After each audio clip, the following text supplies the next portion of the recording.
We've done some really interesting things around prediction markets, again, using the wisdom of crowds to help guide our product development process.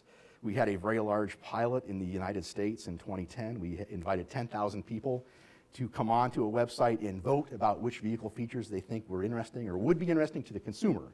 It was supported at very high levels in the company. We had about 900 traders. This is, again, one of the largest industrial implementations of a prediction market. And the idea was to try to see if we could get any more insight on the desirability of certain features. I mean, one is, let's say, a solar-powered sunroof, for example. Will our consumers want to buy this? And so there's, in addition to the trading that was in effect voting, yay or nay, there also was a lot of commentary and a lot of physicists who were complaining about the relative effectiveness of that particular approach to saving energy, for example. But we've done some more pilots, and we're really intrigued at this, for the future. We'd like to potentially expand it to our dealers, obviously, and even to our consumers, to you. So stay tuned. Okay, here's another example. As I mentioned, Alan Mulally has really been very motivated at making Ford a truly global company and taking advantage of that global scale. One way to do that is to actually reduce the number of vehicle platforms or basic geometries and technologies, engines that we build. Here's an example. Back in 2008, we were selling two distinctly different types of Focuses, one in Europe and one in the United States. They had different platforms. They shared very few parts in common, maybe 5%, 10%, something like that. We didn't really take advantage of that scale that we could have taken advantage of. So now we are building the Focus on a single global platform, and we're getting at least 5 different variants, a 5-door version, a 4-door version, a small SUV, a multi-activity vehicle, a commercial vehicle. And the worldwide sales of this platform in total are now 2 million units. So much improved economies of scale in principle. But the question now is, where should Ford locate the tooling and obtain the parts to build that vehicle? Again, you may not realize this, but Ford and all the automotive manufacturers, they actually buy all the molds, all the injection molds, the stamping dies, and other tooling that our suppliers use to make our parts for us. So we own those. They're our intellectual property.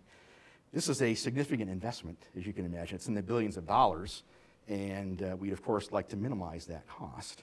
The challenge is, as you're building a vehicle in multiple continents to meet those needs in the various continents, do you source locally? Do all the North American Focuses get parts from North America? Do all the European Focuses get parts from Europe? Do all the Asian Focuses get parts from Asia? Or do you instead do some global sourcing and in trading off investment cost or tooling cost with some additional shipping costs? So that's the question. This is an optimization problem, and we built some optimization tools to help address this question.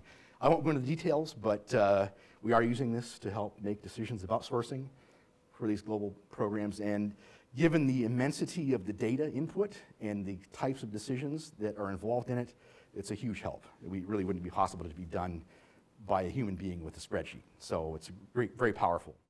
We want to build stronger relationships with our dealers. We want to help them get the best vehicles on their lot possible. As you may know, in North America, we have an interesting model. Our dealers are franchisees. They're independent of us. We can't force them to take any one particular vehicle or color or feature, but we can make recommendations. And so this is important for the dealer and for us, because if the wrong vehicle sits in the lot for 9 months, it costs them carrying cost, it costs them warranty costs, it costs the company warranty costs, because old vehicles tend to start to have more problems, even if they're just sitting there.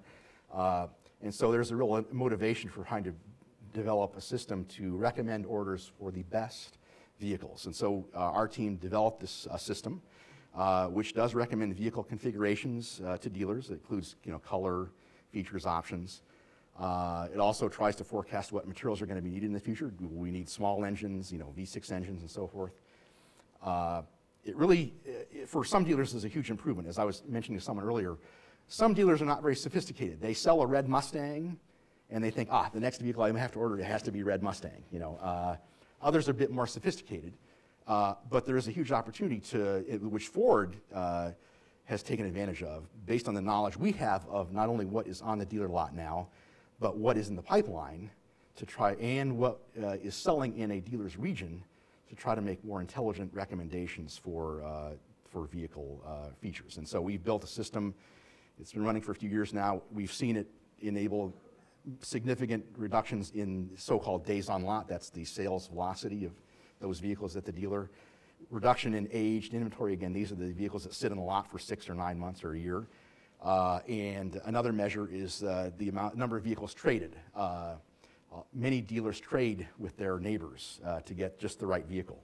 And that's really a measure of a mismatch between supply and demand. So we've also reduced that as well. So this has been a great success for us. What's interesting to me also, it relied heavily on all those technical specialties. I mentioned this tool involves neural network forecasting, several different optimizations. It's really quite an impressive tool. And it also leveraged a lot of other capabilities in research. We had some powertrain control colleagues who were experts in computational geometry, and they helped us solve a particular problem in the vehicle complexity that helped us build this tool. So we like to argue that it's unusual maybe to have an analytics group within a research organization in a manufacturing company, but it actually does pay a lot of benefits. What is big data? Well, in some sense, it's still driven by a desire for insight and value from data.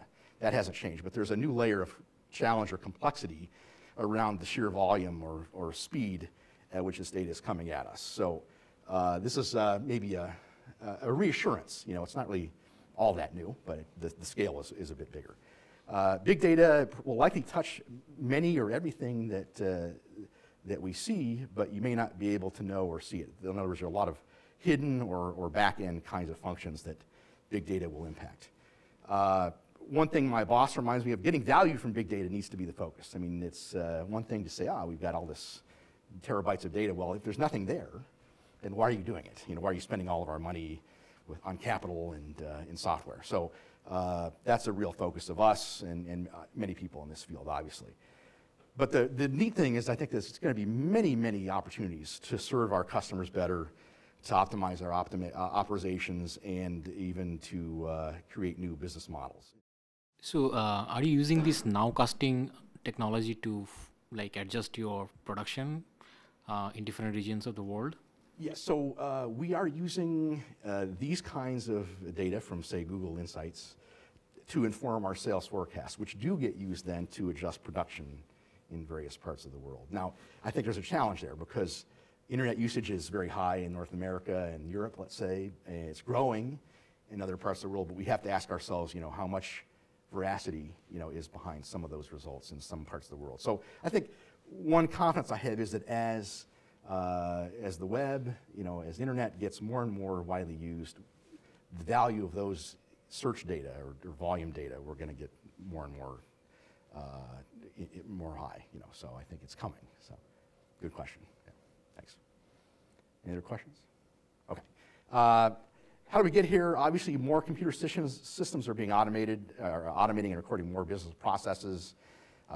We really like the book Rage Against the Machine by Brynjolfsson and McAfee.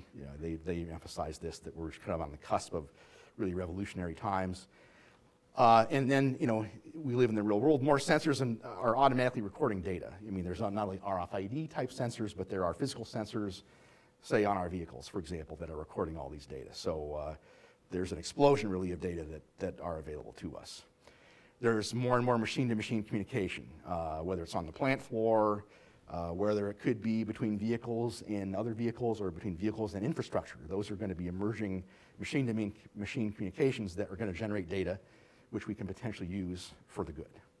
And as some people have alluded to, this is the so-called Internet of Things, the connectivity of almost everything. What are some of the things that we're thinking about at Ford around big data? Again, you've heard about the 3 V's, volume, velocity, and variety. Let's look at what we are encountering at Ford. First is volume. It's a big business, as I alluded to earlier. Each car has around 20,000 unique parts.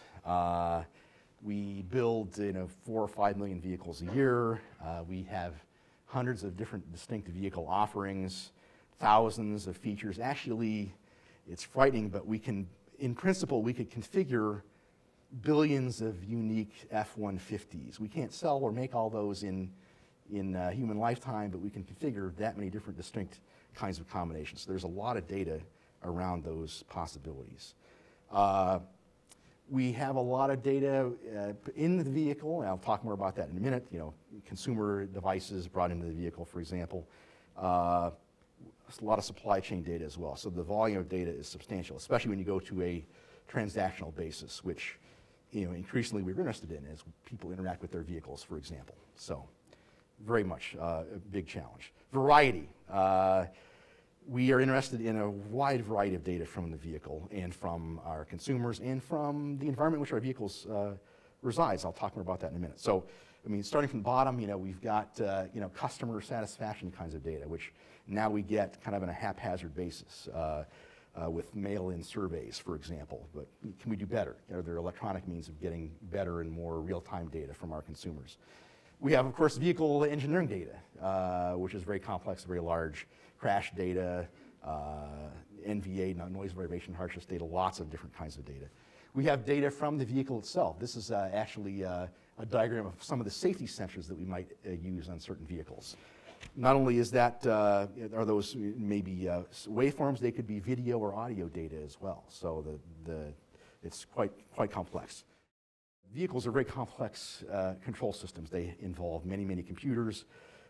We have an estimate, which I'll talk about in a minute, of 25 gigabytes of data produced on a vehicle per hour, for example. Most of that, again, stays on the vehicle. It's discarded after it's used, but it's really, really interesting and potentially a source of new insight for us. There are consumer interactions with the vehicle, again, which we'd like to understand. Are they using the features of the vehicle to the best of our ability and their ability? Can we do that better, for example? So there's a lot of opportunities there as well. So what are we doing? We're concentrating on a number of different paths in parallel. One is internally generated data of the kind I mentioned, plant floor data, for example, externally available data, and then sensor-generated data, especially the connected vehicle, as I alluded to. So I'll talk about that. Internal data, we have a lot. We estimate maybe about a petabyte, maybe more data as of 2009, you know, really huge amounts of internal data, both structured and unstructured kinds of data. Not all that is connected, and I think there's a challenge there for us to better connect that and look for correlations. We have a lot of internally generated unstructured data. You know, obviously there's email, consumer comments, design notes, service bulletins, maintenance notes, and so forth. We have sold, I think actually worldwide, about 4 million vehicles in 2012, 2 million in the US. Again, as I alluded, 20,000 unique parts per vehicle, 200,000 employees, 90 plants, you know, 500, optimistically 500 tier 1 suppliers, and probably over 1,000 tier 2 or lower level suppliers as well. So all these are generating data. We don't have visibility over all that yet, but I think we would like to get better visibility, especially for the kinds of supply chain risk issues, for example, that were alluded to earlier. And there may be other interesting applications as well. So this spans all the functions that we do at Ford, you know, designing the product, the vehicle, building it, servicing it, marketing it, financing it, and so forth. So there are huge, huge opportunities. We already are selling a Focus Electric. That's a battery electric vehicle. So if your battery charge runs out, you're stranded. So we have built some applications, and we use the sensors on board the vehicle to tell us about the state of charge of the battery in real time, and then be able to assure the driver that he or she has enough charge to get home, or to insist that they find a charging station before they head for home, for example. So these data are actually radioed up using a telephone modem from the vehicle and collected at a pretty low data rate at this point. But this is a kind of a proof of concept, I think, for the kinds of things we could do, not only in electrified vehicles, but really any vehicle for that matter. So big opportunity there.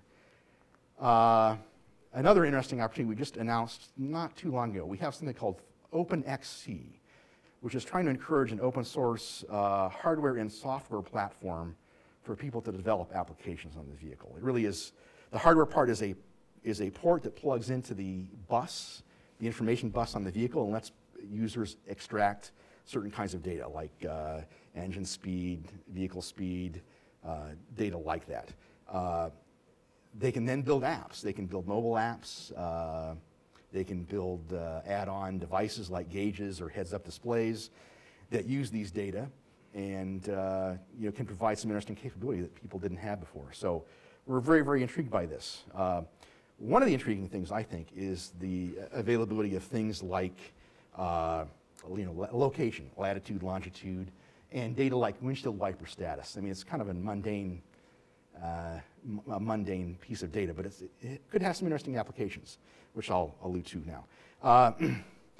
Here's a weather map for this area a couple days ago. So, there's a green blob over Manchester, New Hampshire. Is it raining in Manchester? It looks like it is, but these radar data are collected at some height in the atmosphere.